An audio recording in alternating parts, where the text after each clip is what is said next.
نحمدہ و نصلی علی رسولہ الکریم اعوذ باللہ من الشیطان الرجیم بسم اللہ الرحمن الرحیم۔ دوستو، 25ویں پارے کے ربع اول کا ترجمہ حاضر خدمت ہے۔ قیامت کے علم کا حوالہ اسی کی طرف دیا جاتا ہے، یعنی قیامت کا علم اسی کو ہے، اور نہ تو پھل غلافوں سے نکلتے ہیں اور نہ کوئی مادہ حاملہ ہوتی ہے اور نہ جانتی ہے مگر اس کے علم سے۔ اور جس دن وہ ان کو پکارے گا اور کہے گا کہ میرے شریک کہاں ہیں، تو وہ کہیں گے کہ ہم تجھ سے عرض کرتے ہیں کہ ہم میں سے کسی کو ان کی خبر ہی نہیں، اور جن کو پہلے وہ اللہ کے سوا پکارا کرتے تھے سب ان سے گم ہو جائیں گے، اور وہ یقین کر لیں گے کہ ان کے لیے کوئی راہ فرار نہیں۔ انسان بھلائی کی دعائیں کرتا کرتا تو تھکتا نہیں، اور اگر اس کو تکلیف پہنچ جاتی ہے تو نا امید ہو جاتا ہے، آس توڑ بیٹھتا ہے، اور اگر تکلیف پہنچنے کے بعد ہم اس کو اپنی رحمت کا مزہ چکھاتے ہیں تو کہتا ہے یہ تو میرا حق تھا اور میں نہیں خیال کرتا کہ قیامت برپا ہو، اور اگر قیامت سچ مچ ہو بھی اور میں اپنے رب کی طرف لوٹایا بھی جاؤں تو میرے لیے اس کے ہاں بھی خوشحالی ہوگی۔ بس کافر جو کچھ کیا کرتے ہیں وہ ہم ضرور ان کو جتائیں گے اور ان کو سخت عذاب کا مزہ چکھائیں گے۔ اور جب ہم انسان کو نعمتوں سے نوازتے ہیں تو وہ منہ موڑ لیتا ہے اور پہلو پھیر کر چل دیتا ہے، اور جب اس کو تکلیف پہنچتی ہے تو لمبی لمبی دعائیں کرنے لگتا ہے۔ کہو کہ بھلا دیکھو تو اگر یہ قرآن اللہ کی طرف سے ہو پھر بھی تم اس سے انکار کرو تو اسے بڑھ کر کون گمراہ ہے جو حق کی مخالفت میں دور نکل گیا ہو۔ ہم عنقریب ان کو اطراف عالم میں بھی اور خود ان کی ذات میں بھی اپنی نشانیاں دکھائیں گے، یہاں تک کہ ان پر ظاہر ہو جائے گا کہ قرآن حق ہے۔ کیا تم کو یہ کافی نہیں کہ تمہارا رب ہر چیز سے خبردار ہے؟ دیکھو یہ اپنے پروردگار کے روبرو حاضر ہونے سے شک میں ہے، سن رکھو کہ وہ ہر چیز کا احاطہ کیے ہوئے ہے۔ دوستو، یہاں سے سورہ شورا جو ہے یہ شروع ہوتی ہے۔ بسم اللہ الرحمن الرحیم، حامیم عین سین کاف۔ اللہ غالب و دانا اسی طرح تمہاری طرف ہدایت بھیجتا ہے جس طرح تم سے پہلے لوگوں کی طرف وحی بھیجتا رہا ہے۔ جو کچھ آسمانوں میں اور جو کچھ زمین میں ہے سب اسی کا ہے، اور وہ بلند و برتر ہے، عظیم ہے۔ قریب ہے کہ آسمان اوپر سے پھٹ پڑے اور فرشتے اپنے رب کی تعریف کے ساتھ اس کی تسبیح کرتے رہتے، اور جو زمین میں ہے ان کے لیے معافی مانگتے رہتے ہیں۔ سن رکھو کہ اللہ بخشنے والا ہے، مہربان ہے۔ اور جن لوگوں نے اس کے سوا کارساز بنا رکھے ہیں اللہ ان پر نگران ہے اور تم ان پر داروغہ نہیں ہو۔ اور اسی طرح ہم نے تمہارے پاس قرآن عربی بھیجا ہے تاکہ تم اس مرکزی شہر یعنی مکے کے رہنے والوں کو اور جو لوگ اس کے ارد گرد رہتے ہیں ان کو خبردار کرو، اور انہیں قیامت کے دن کا بھی جس میں کوئی شک نہیں خوف دلاؤ۔ اس روز ایک فریق بہشت میں جائے گا اور ایک فریق دوزخ میں، اور اگر اللہ چاہتا تو ان کی یعنی تمام انسانوں کو ایک ہی جماعت کر دیتا، لیکن وہ جس کو چاہتا ہے اپنی رحمت میں داخل کر لیتا ہے، اور ظالموں کا نہ کوئی یار ہوگا نہ کوئی مددگار۔ کیا انہوں نے اس کے سوا دوسروں کو کارساز بنا لیا ہے؟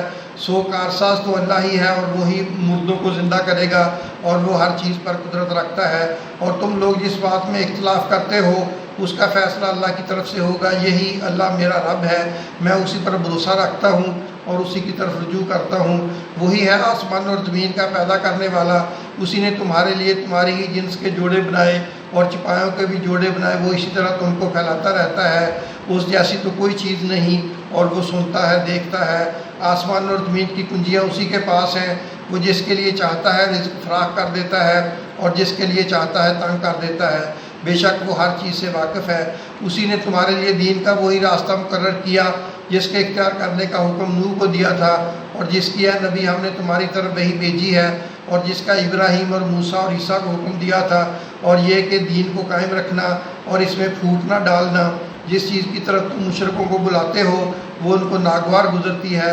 اللہ جس کو چاہتا ہے اپنی بارگاہ میں برگزیدہ کر لیتا ہے، اور جو اس کی طرف رجوع کرے اسے اپنی طرف کے رستے پر چلا دیتا ہے۔ اور وہ لوگ جو الگ الگ ہو گئے تو علم حق آ چکنے کے بعد آپس کی ضد سے ہوئے، اور اگر تمہارے رب کی طرف سے ایک وقت مقرر تک کے لیے بات نہ ٹھہر چکی ہوتی تو ان میں فیصلہ کر دیا جاتا۔ اور جو لوگ ان کے بعد اللہ کی کتاب کے وارث ہوئے وہ اس کی طرف سے بڑے بھاری شک میں ہیں۔ تو اے نبی اسی دین کی طرف لوگوں کو بلاتے رہنا، اور جیسا تم کو حکم ہوا ہے اسی پر قائم رہنا، اور ان کی خواہشوں کی پیروی نہ کرنا، اور کہہ دو کہ جو کتاب اللہ نے نازل فرمائی ہے میں اس پر ایمان رکھتا ہوں، اور مجھے حکم ہوا ہے کہ تم میں انصاف کرو۔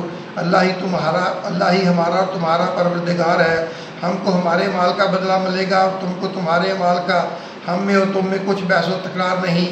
اللہ ہم سب کو اکٹھا کرے گا اور اسی طرف لوٹ کر جانا ہے۔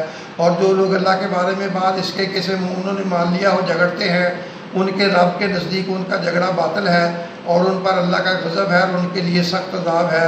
اللہ ہی تو ہے جس نے سچائی کے ساتھ یہ کتاب نازل کی اور عدل و انصاف کی ترازو بھی، اور تم کو کیا معلوم شاید قیامت قریب ہی آ پہنچی ہو۔ جو لوگ اس پر یعنی قیامت پر ایمان نہیں رکھتے وہ اس کے لیے جلدی مچا رہے ہیں، اور جو مومن ہیں وہ اس سے ڈرتے ہیں اور جانتے ہیں کہ وہ یقینی ہے۔ دیکھو جو لوگ قیامت میں جھگڑتے ہیں وہ پرلے درجے کی گمراہی میں ہیں۔ اللہ اپنے بندوں پر مہربان ہے، وہ جس کو چاہتا ہے رزق دیتا ہے اور وہ زور آور ہے، غالب ہے۔ جو شخص آخرت کی کھیتی کا طالب ہو اس کے لیے ہم اس کی کھیتی میں اضافہ کریں گے، اور جو دنیا کی کھیتی کا طلبگار ہو اس کو ہم اسی میں سے کچھ دیں گے اور اس کا آخرت میں کچھ حصہ نہ ہوگا۔ کیا ان کے ایسے شریک ہیں جنہوں نے ان کے لیے ایسے دین مقرر کیا ہے جس کا اللہ نے حکم نہیں دیا؟ اور اگر فیصلے کے دن کا وعدہ نہ ہوتا تو ان میں فیصلہ کر دیا جاتا، اور جو ظالم ہیں ان کے لیے درد دینے والا عذاب ہے۔ تم دیکھو گے کہ ظالم اپنے اعمال کے وبال سے ڈر رہے ہوں گے اور وہ ان میں پڑھ کر رہے گا، اور جو لوگ ایمان لائے اور نیک عمل کرتے رہے وہ بہشت کے باغوں میں ہوں گے۔ وہ جو کچھ چاہیں گے ان کے پروردگار کے پاس موجود ہوگا۔ یہی بڑا فضل ہے، یہی وہ نام ہے جس کی اللہ اپنے بندوں کو جو ایمان لاتے ہیں اور عمل نیک کرتے ہیں بشارت دیتا ہے۔ کہہ دو کہ میں اس کا تم سے کچھ صلہ نہیں مانگتا، مگر تم کو قرابت کی محبت کا لحاظ تو چاہیے، اور جو کوئی نیکی کرے گا ہم اس کے لیے اس میں ثواب بڑھائیں گے۔ بے شک اللہ بخشنے والا ہے، قدردان ہے۔ کیا یہ لوگ کہتے ہیں کہ پیغمبر نے اللہ پر جھوٹ باندھ لیا ہے؟ اگر اللہ چاہے تو اے نبی تمہارے دل پر مہر لگا دے، اور اللہ جھوٹ کو نابود کرتا ہے اور اپنی باتوں سے حق کو ثابت کرتا ہے۔ بے شک وہ دلوں کی باتوں تک سے واقف ہے، اور وہی تو ہے جو اپنے بندوں کی توبہ قبول کرتا ہے اور ان کے قصور معاف فرماتا ہے، اور جو کچھ تم کرتے ہو وہ جانتا ہے۔ اور جو لوگ ایمان لائے اور عمل نیک کرتے رہے ان کی دعا قبول فرماتا ہے اور ان کا اپنے فضل سے مزید عطا کرتا ہے۔ اور جو لوگ کافر ہیں ان کے لیے سخت عذاب ہے۔ اور اللہ اگر اپنے بندوں اور اگر اللہ اپنے سب بندوں کے لیے رزق میں فراخی کر دیتا تو وہ زمین میں فساد کرنے لگتے، لیکن وہ جس قدر چاہتا ہے اندازے کے ساتھ نازل کرتا ہے۔ بے شک وہ اپنے بندوں کو جانتا ہے، دیکھتا ہے۔ اور وہی تو ہے جو لوگوں کے نا امید ہو جانے کے بعد میਂہ برساتا اور اپنی رحمت یعنی بارش کی برکت کو پھیلا دیتا ہے، اور وہ کارساز ہے، لائق حمد و ثنا ہے۔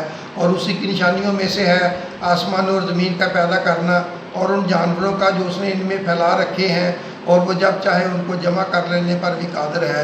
دوستو اب 25ویں پارے کے ربع اول کا خلاصہ سن لیں۔ جو شخص آخرت کی کھیتی کا طالب ہے اللہ اس کی کھیتی میں اضافہ فرمائیں گے، اور جو دنیا کی کھیتی کا طالب ہو تو اللہ اس کو اسی دنیا میں کچھ دے دیں گے اور آخرت میں اس کا کچھ حصہ نہ ہوگا۔